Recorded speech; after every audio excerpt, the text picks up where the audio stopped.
जय हिंद दोस्तों, मैं हूं अनूप और आप सब लोग देख रहे हैं ग्लोबल कॉन्फ्लिक्ट। दोस्तों, अमेरिका ने टर्की को दिया एक बहुत बड़ा झटका और दोस्तों ये झटका ऐसा है कि अर्दोगान शायद जिंदगी में ना भूले। पहले ही अमेरिका की तरफ से टर्की को F-35 प्रोजेक्ट से बाहर निकाल के सबक सिखाया गया था, लेकिन अब सुनने को आ रहा है कि अमेरिका टर्की के लिए बना हुआ F-35 एयरक्राफ्टों को टर्की के सबसे बड़ा दुश्मन ग्रीस के हवाले कर देगा। दोस्तों, वीडियो के पहले हिस्से में मैं आप लोगों को ग्रीस को दिए जाने वाले F-35 के बारे में बताऊंगा, साथ में ये भी बताऊंगा कितने संख्या में और कब तक ग्रीस को मिलेगा ये F-35। जबकि वीडियो के दूसरे हिस्से में मैं आपको यह भी बताऊंगा कि टर्की को जिस तरीके का झटका अमेरिका द्वारा दिया गया, अमेरिका को भी उसी तरीके का झटका भारत की तरफ से दिया गया। भारत को हाल ही में जो अमेरिका की तरफ से F-18 का ऑफर किया गया, उसे अब भारत की तरफ से ठुकरा दिया गया और भारत कुछ और एयरक्राफ्ट खरीदने की तरफ आगे बढ़ेगा। तो दोस्तों, जानने के लिए वीडियो के आखिर तक बने रहिए और चैनल को सब्सक्राइब और वीडियो को लाइक जरूर कीजिए। दोस्तों, नया रिपोर्ट के मुताबिक ऑफिशियली अमेरिका की तरफ से अब ग्रीस को 5th जनरेशन की F-35 फाइटर एयरक्राफ्ट बेचने का परमिशन दे दिया गया। ये परमिशन ग्रीस के प्रेसिडेंट की तरफ से हथियार खरीदने का डिसीजन के बाद ही अमेरिका की तरफ से दिया गया है। ईस्टर्न मेडिटेरियन में ग्रीस और टर्की के बीच में जब साइप्रस के हिस्से को लेकर झड़प शुरू हुआ, तभी ग्रीस की तरफ से डिसाइड किया गया था कि टर्किश एग्रेशन को काउंटर करने के लिए ग्रीस द्वारा अमेरिका से अत्याधुनिक हथियारों को परचेज किया जाएगा। इन हथियारों में 5th जनरेशन के स्टेल्थ फाइटर भी शामिल है। और अब ग्रीस न्यूज एजेंसी की तरफ से खुलासा किया गया है कि हाल ही में माइक पॉम्पियो के ग्रीस दौरे के दरमियान माइक पॉम्पियो की तरफ से ग्रीस को 20 F-35 बेचने का ग्रीन सिग्नल दे दिया गया है। दोस्तों, इस डील के तहत जो 20 एयरक्राफ्ट है, उनमें से पहला 6 एयरक्राफ्ट 2022 को ग्रीस के हवाले कर दिया जाएगा, जबकि 20 में से 6 एयरक्राफ्ट ऐसा एयरक्राफ्ट है जो ओरिजिनली टर्की के लिए बनाया गया था।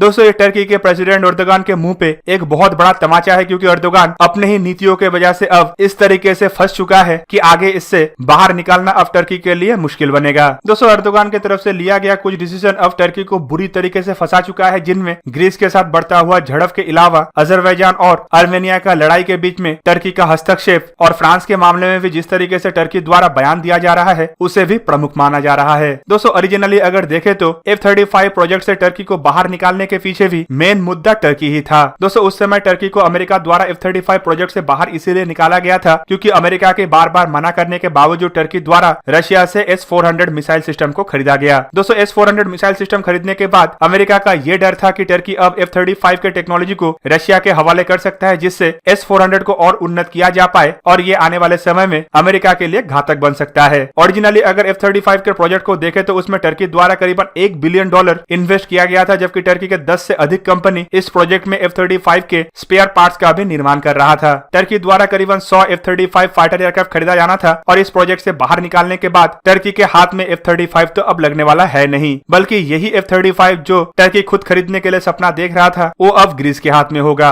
वहीं पे दूसरी तरफ जिस S-400 के वजह से टर्की ने F-35 से हाथ धोया, वो S-400 भी अब टर्की के काम में नहीं आएगा, क्योंकि टर्की रशिया के साथ भी डबल गेम खेलने के तरफ आगे बढ़ा था। S-400 भी हाल ही में जो परीक्षण किया गया तो उसमें रशिया को दरकिनार करने का कोशिश किया गया और उसी वजह से S-400 का टेस्ट भी फेल हुआ। दोस्तों, टर्की S-400 के वजह से अमेरिका को अपना दुश्मन बनाया, तो एक तरफ अब आर्मेनिया और अजरबैजान के लड़ाई की वजह से रशिया को भी अपना दुश्मन बना चुका है। ग्रीस के साथ टर्की का झड़प को अगर देखें तो इसमें टर्की का जमीन को हड़पने का नीति है। साइप्रस के हिस्से के ऊपर तो इलीगली टर्की कब्जा करके रखा हुआ है। अब ग्रीस के साइप्रस के समुद्री हिस्से में जहाँ पे खनिज और ऑयल है, उस हिस्से के ऊपर भी कब्जा करने का प्रयास कर रहा है। पर ग्रीस भी अब टर्की को चुनौती देने के लिए अपना तैयारी कर चुका है। F-35 के अलावा ग्रीस द्वारा फ्रांस से एडवांस तरीन 18 राफेल एयरक्राफ्ट खरीदा जाएगा और फ्रांस ने यह भी भरोसा दिया है कि इन राफेल एयरक्राफ्टों का डिलीवरी जल्द से जल्द ग्रीस को किया जाएगा। इसके अलावा ग्रीस अपने बेड़े में 4 multipurpose frigate, 4 naval helicopter already जोड़ने की तरफ आगे जा रहा है, जबकि 15,000 नया ट्रूप्स का भी रिक्रूटमेंट ग्रीस की तरफ से किया गया। इवन इसके अलावा सुनने को यह भी आ रहा है कि ग्रीस द्वारा नया एंटी टैंक हथियार, टॉर्पेडो और मिसाइलों को भी खरीदा जाएगा, ताकि ग्रीस टर्की का सामना करने के लिए तैयार हो। दोस्तों, एक तरफ जहां पे टर्की का साथ देने के लिए अब कोई देश नहीं है, तो दूसरी तरफ ग्रीस के साथ में खाली अमेरिका या फ्रांस नहीं, बल्कि पूरा का पूरा यूरोप के देश है। इवन अगर कोई देश ग्रीस के साथ नहीं है तो वो एटलीस्ट टर्की के साथ भी नहीं है, जिनमें अगर रशिया जैसे देशों को देखे तो वो ग्रीस का साथ भी नहीं दे रहा है और टर्की का साथ भी नहीं दे रहा है। और पॉलिटिकल अलायंस के मामले में भी अब ग्रीस टर्की के ऊपर भारी पड़ रहा है, क्योंकि लगभग दुनिया का हर कोई देश ग्रीस के समर्थन में आगे आ चुका है और टर्की के हरकतों का निंदा पूरा दुनिया द्वारा किया जा रहा है। दोस्तों, अब चलिए जानने का कोशिश करते हैं कि अमेरिका जिस तरीके का झटका टर्की को दिया है, वैसा ही झटका कैसे भारत अमेरिका को दे सकता है। हाल ही में आप लोग सुने होंगे कि माइक पॉम्पियो के भारत दौरे के दरमियान अमेरिका द्वारा भारत को F-18 सुपर हॉर्नेट का ऑफर किया गया और ये ऑफर इंडिया के नेवी के लिए इशू किया गया 57 फाइटर एयरक्राफ्ट के टेंडर के जवाब में था। दोस्तों, आप सब लोगों को पता ही होगा कि फ्यूचर एयरक्राफ्ट कैरियर के लिए इंडियन नेवी द्वारा 57 मल्टी रोल कैरियर वन फाइटर एयरक्राफ्ट खरीदा जाना है, जिसके लिए राफेल और FA-18 सुपर हॉर्नेट को सबसे मजबूत दावेदार माना जा रहा है। और हाल ही में जब रिपोर्ट ये भी आया कि इंडिया द्वारा शायद 20 राफेलों को डायरेक्टली नेवी के लिए परचेस किया जा सकता है, तो अमेरिका द्वारा तुरंत ही इसका जवाब देते हुए इंडिया को 57 फाइटर एयरक्राफ्ट के लिए एक बेहतरीन ऑफर का पेशकश कर दिया गया। और दोस्तों अब सुनने को आ रहा है कि इंडिया शायद अमेरिका के FA-18 सुपर हॉर्नेट जैसे फाइटर एयरक्राफ्टों को ना खरीदे, और इसके कारण राफेल नहीं बल्कि मेक इन इंडिया का और एक फाइटर एयरक्राफ्ट है। आप सब लोगों को पता ही होगा कि तेजस एयरक्राफ्ट के बेस में एक twin engine deck based fighter aircraft बनाया जा रहा है, जो टोटली इंडियन नेवी के कैरियर बॉर्न फाइटर एयरक्राफ्ट के जरूरतों को फ्यूचर में पूरा करेगा। इवन सुनने को यह भी आया है कि इन एयरक्राफ्टों को 2032 से इंडियन नेवी के एयरक्राफ्ट कैरियरों में डिप्लॉय किया जाएगा, ताकि इंडियन नेवी के पुराने MiG-29 फाइटर एयरक्राफ्टों को रिप्लेस किया जा पाए। दोस्तों रिपोर्ट है तो ये भी है कि जो पुराना 57 एयरक्राफ्ट का टेंडर है, शायद इंडियन नेवी उतने फाइटर एयरक्राफ्ट के लिए आगे भी ना बढ़े। फॉरेन कंट्री से इंडियन नेवी शायद 1 या 2 स्क्वाड्रन फाइटर एयरक्राफ्ट खरीद सकता है, और इसी वजह से कुछ दिन पहले यह भी कहा जा रहा था कि इंडियन नेवी शायद 20 राफेल एयरक्राफ्टों को ही खरीदेगा।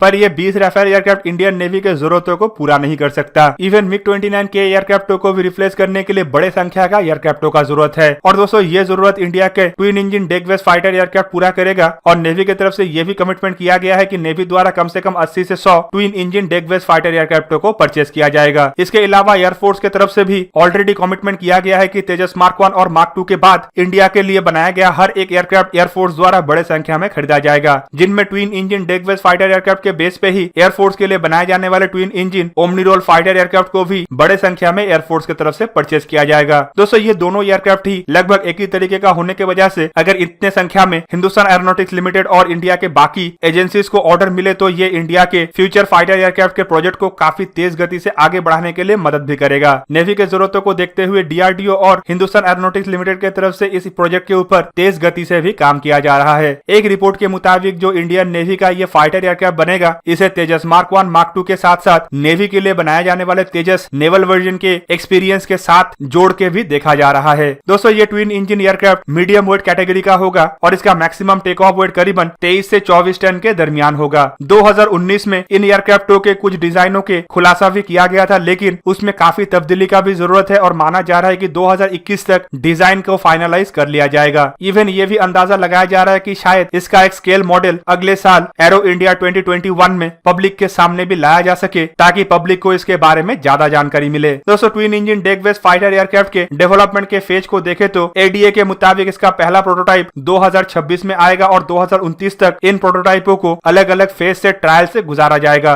2029-30 के दरमियान एयरक्राफ्टों के कुछ लिमिटेड प्रोडक्शन किया जाएगा, ताकि इसे लिमिटेडली नेवी के बेड़े के साथ इस्तेमाल किया जा पाए, और 2034 से इन एयरक्राफ्टों का फुल स्केल प्रोडक्शन होगा, ताकि ये जल्द से जल्द नेवी के MiG-29 के फ्लीट को पूरी रिप्लेस कर पाए। दोस्तों नेवी के इस प्रोजेक्ट को देखते हुए ही फिलहाल 57 कैरियर वन फाइटर एयरक्राफ्ट के टेंडर को कम करके 20 में लाया गया है, और इसी वजह से अमेरिका की तरफ से किया गया FA-18 सुपर हॉर्नेट के ऑफर को भी इंडिया द्वारा ठुकराया जाने का संभावनाएं हैं। तो दोस्तों ये था आज का वीडियो। अगर आपको वीडियो अच्छा लगा तो उसे लाइक कीजिए, और मेरे चैनल को सब्सक्राइब कीजिए, और साथ में बना हुआ बेल आइकन को भी प्रेस कर दीजिए, ताकि आप मेरा वीडियो देख पाए सबसे पहले। जय हिंद।